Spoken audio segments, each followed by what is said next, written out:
Ooh, are ya? Ooh, are ya? Sexy football. But sexy football, VAR should be scrapped. Not sure I agree with you that Mark Halsey is an amazing refuee. He's had some questionable decisions. SunSport columnist Mark Halsey. Love stumbling across a plaza in Lyon, drunk, singing about Jared Bowen, fucking Danny Dyer.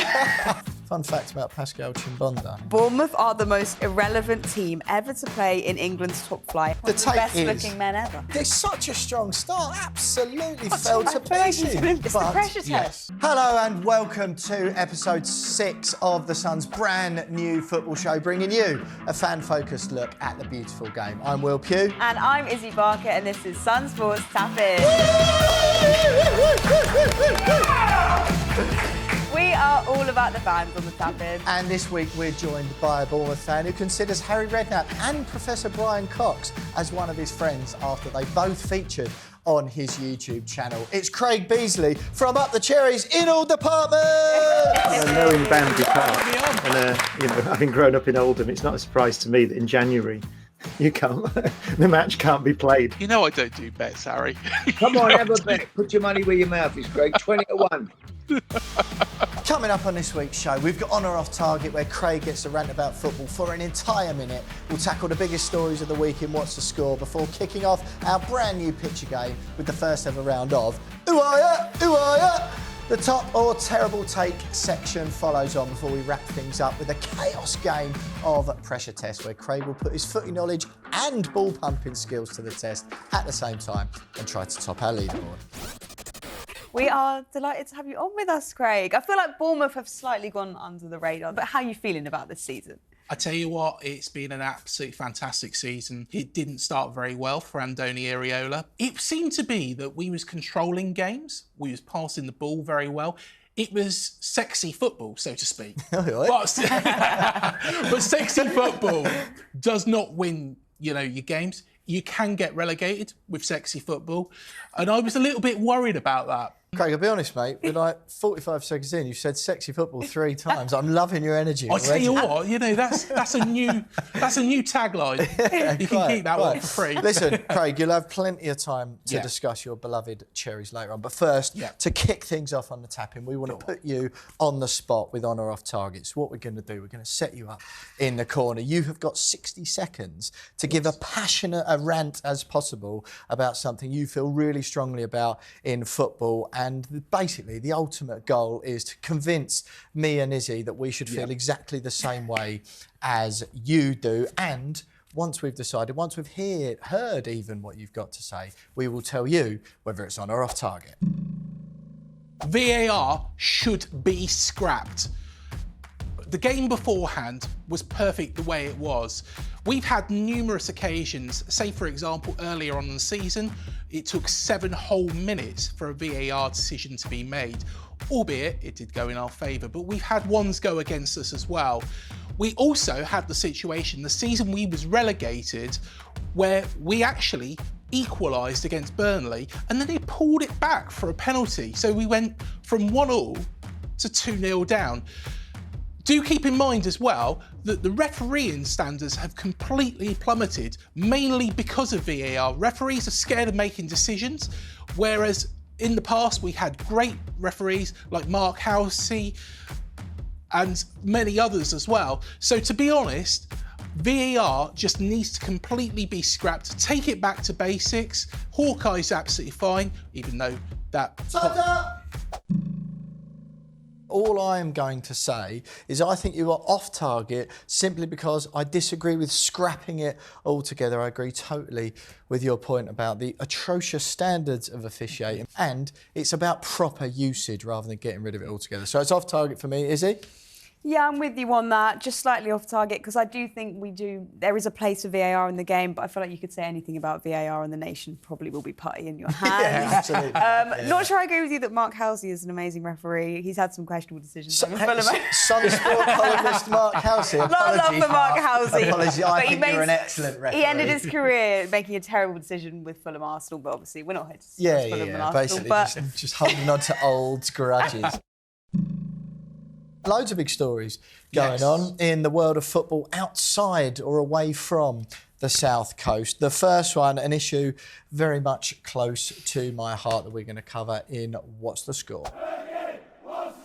David Moyes at West Ham, an absolute disaster start to 2024 for the Hammers. 11 goals conceded in the last 3 games, 0 scored, 8 games I think it is without a win.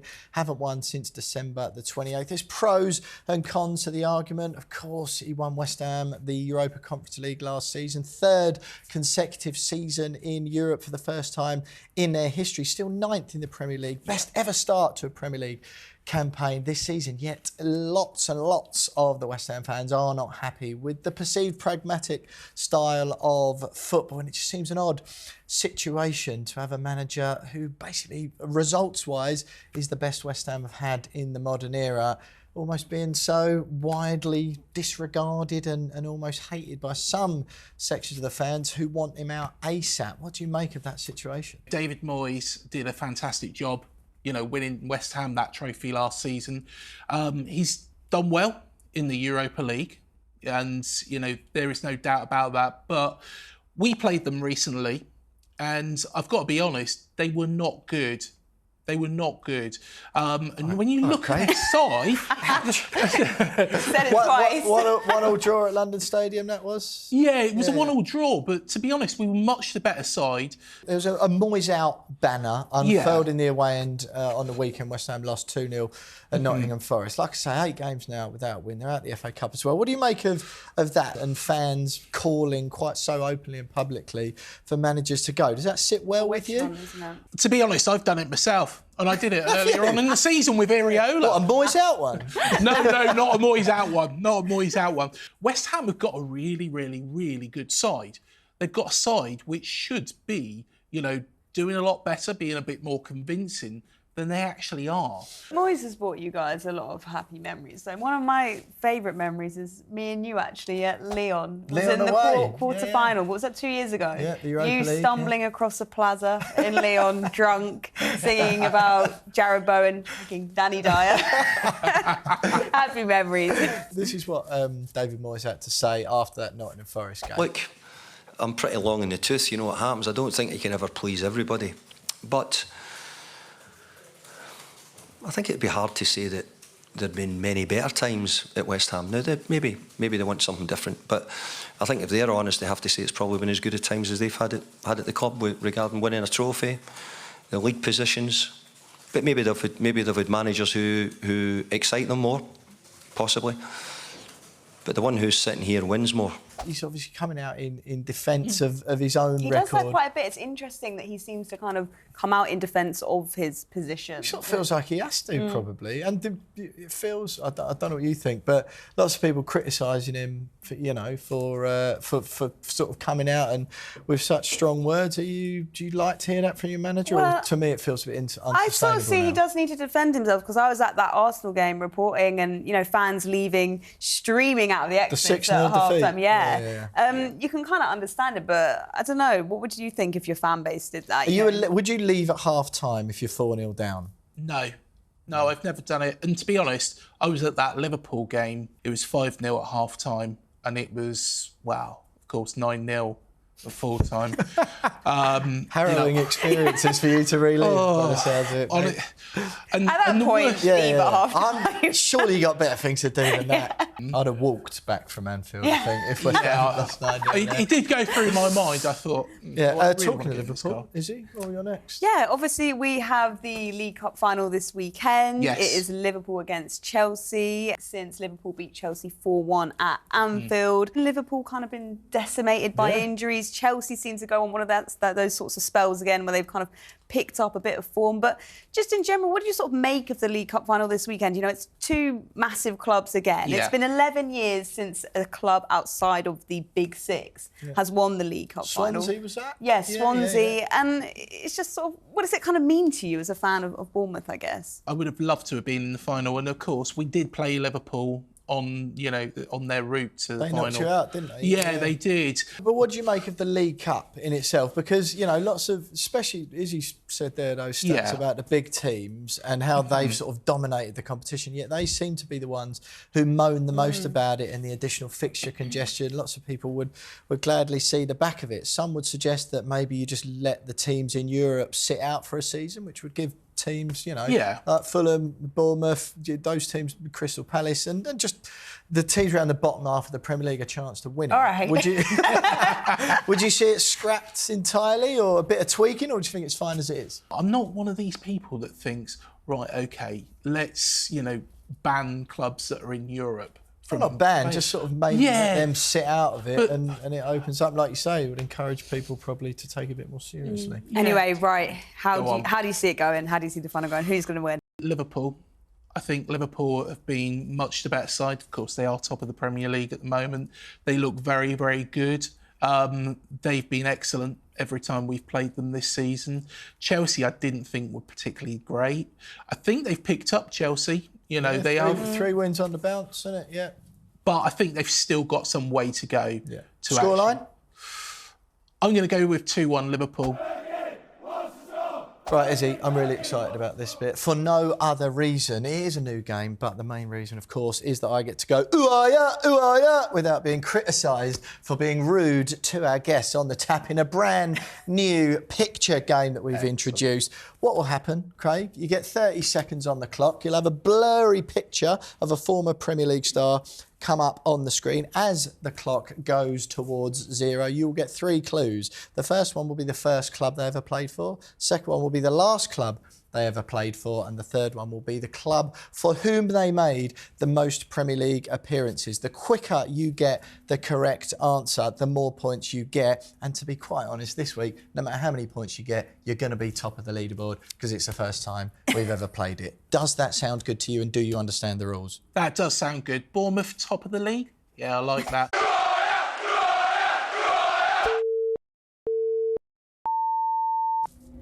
Any idea? Yeah, Craig? It's quite obvious, isn't it? Very I'd clear. have I'll got- tell you what, it's Right, first club, massive club that I'm sure you know, Le Havre. Le Havre, that's in France. Yeah, good knowledge. I'm impressed. 15 seconds in already. Right, last club he played for was Skelmersdale United. Time's running out. Up the Dale. So plays for Spurs. Most games play for for Spurs. Spurs. Most game for Spurs. Time's up. It's Pascal Chimbonda.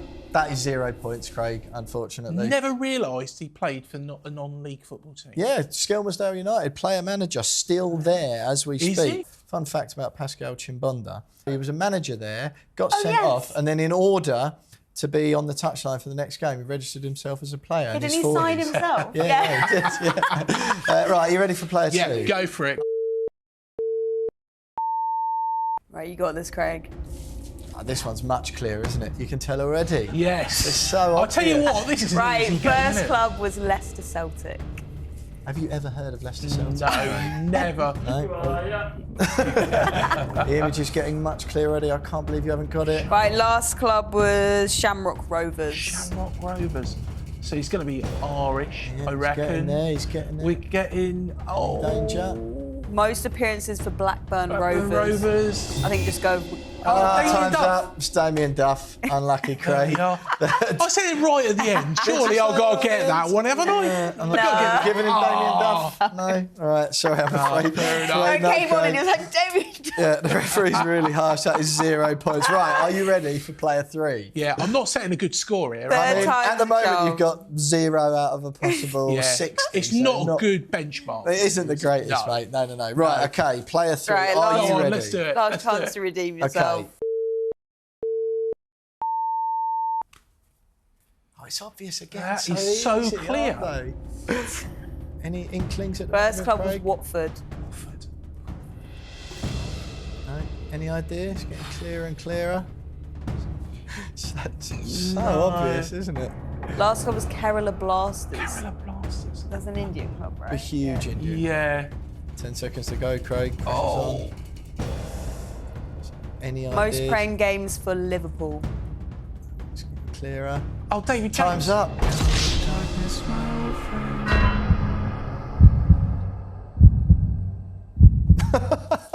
Well, apparently, I'm being told that you got it. Well played. Oh, excellent. I still don't know how that. With how many seconds to go? We just showed him the clear picture and then he said David James. How many seconds to go? Probably one. We need a VAR. We need VAR for a replay. Right, you got it on the nose, Craig. So I'm delighted to tell you that from your first 3 rounds of Who Are Ya? You got 1 point. Yeah, you are top of the league and rock bottom of the leaderboard at the same time. So yes. Congratulations on that, I suppose. So, on Andoni Iraola, like I say, rocky start, but he's grown into it a bit now. We have developed a bit of a knack on the tap-in of coming up with really cunning, clever manager pun titles for this section. It's basically the crux of it. It's the top or terrible take section, but we like to do a little twist. So this week, I'm delighted to introduce you to Hands in the Air or IRA-OPELESS.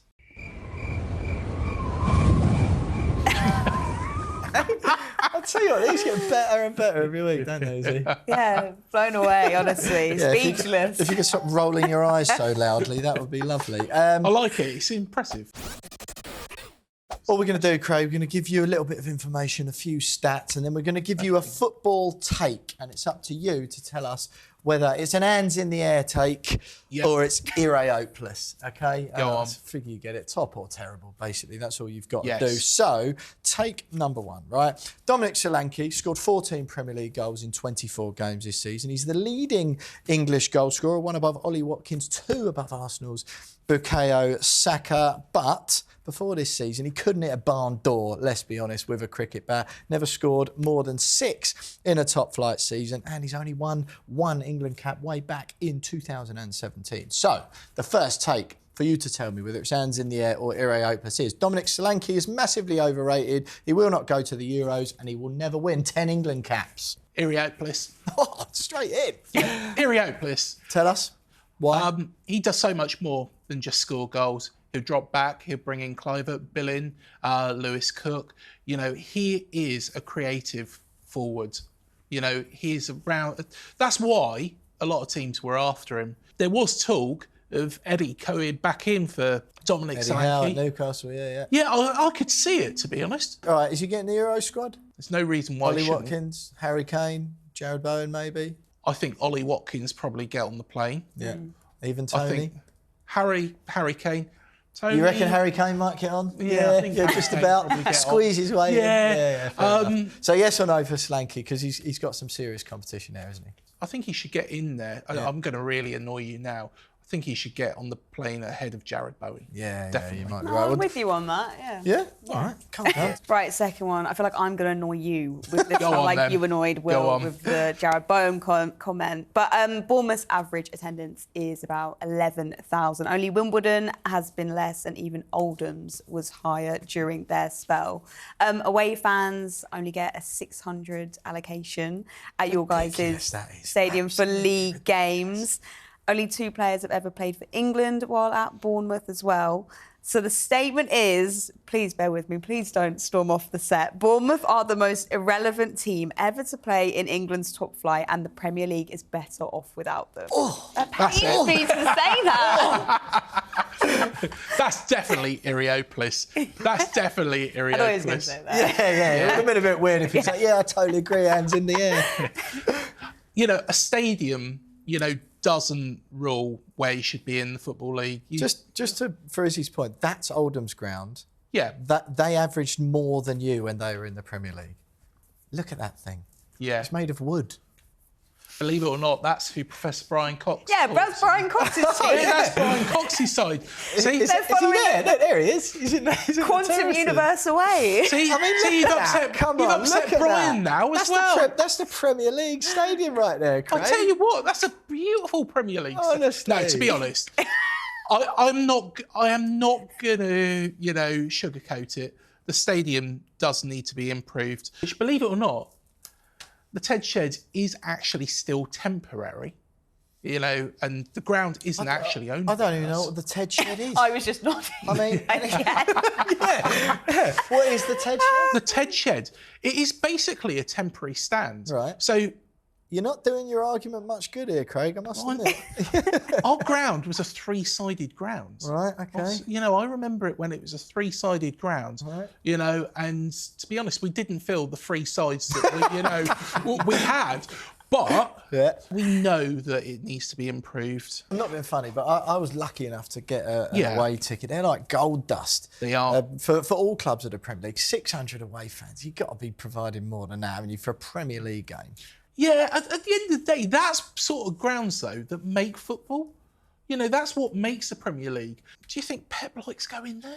No, I like that argument. Yeah, he doesn't like going there, you know, and we use it to our benefit, really. Fair play. Yeah, you've almost convinced me then. I Yeah, think. Yeah, don't knock Dean Court. No, fair enough. It does give a little bit of amazing. extra character to the Premier. Yes. Right. Number 3, former chairman Eddie Mitchell died this week, age 69. He was a lifelong Cherries fan, of course. He sparked the club's historic rise from League 2 to the Premier League in just 6 years, I think it was, by bringing Eddie Howe back to the club. He then sold the club on, of course, to Russian MaximDemin, who then banned Mitchell from the club, but he did carry on that historic rise, took Bournemouth to the top flight before it changed hands again in 2022 to American BillFoley and weirdly American actor Michael B. Johnson is and weirdly enough American superstar actor Michael B. Johnson. You said Johnson. It's Jordan. What is his name? What is his name? I thought. Sorry. So it's Michael B. Johnson. Or Jordan.